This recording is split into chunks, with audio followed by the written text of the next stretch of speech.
Au nom d'Allah, le tout miséricordieux, le très miséricordieux. Dis, il m'a été révélé qu'un groupe de djinns prêtèrent l'oreille, puis dirent, nous avons certes entendu une lecture, le Coran, merveilleuse, qui guide vers la droiture. Nous y avons cru, et nous n'associerons jamais personne à notre Seigneur.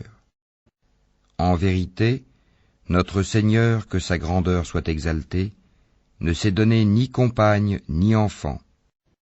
Notre insensé, Iblis, disait des extravagances contre Allah, et nous pensions que ni les humains ni les djinns ne sauraient jamais proférer de mensonges contre Allah.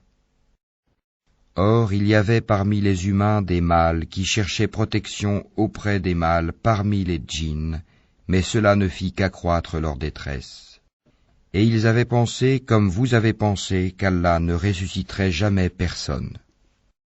Nous avions frôlé le ciel et nous l'avions trouvé plein d'une forte garde et de bolides. Nous y prenions place pour écouter, mais quiconque prête l'oreille maintenant trouve contre lui un bolide aux aguets. Nous ne savons pas si on veut du mal aux habitants de la terre ou si leur Seigneur veut les mettre sur le droit chemin. Il y a parmi nous des vertueux et d'autres qui le sont moins. Nous étions divisés en différentes sectes.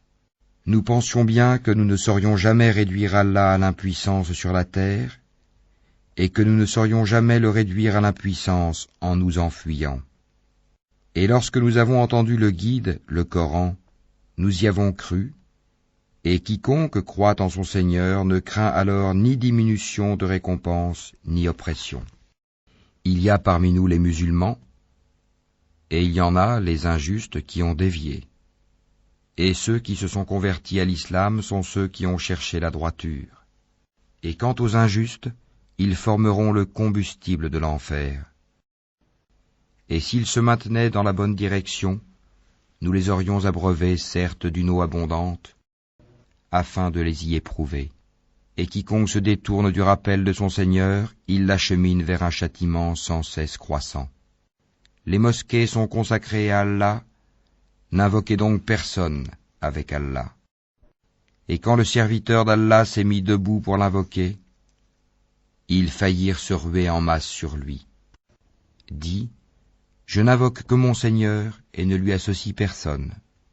Dis, je ne possède aucun moyen pour vous faire du mal, ni pour vous mettre sur le chemin droit. Dis, vraiment personne ne saura me protéger contre Allah, et jamais je ne trouverai de refuge en dehors de lui. Je ne puis que transmettre une communication et des messages émanant d'Allah, et quiconque désobéit à Allah et à son messager aura le feu de l'enfer pour y demeurer éternellement. Puis quand ils verront ce dont on les menaçait, ils sauront lesquels ont les secours les plus faibles et lesquels sont les moins nombreux. Dis, je ne sais pas si ce dont vous êtes menacés est proche, ou bien si mon Seigneur va lui assigner un délai.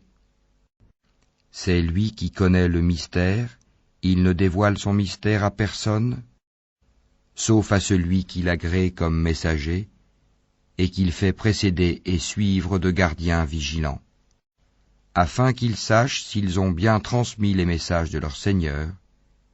Il cerne de son savoir ce qui est avec eux, et dénombre exactement toutes choses.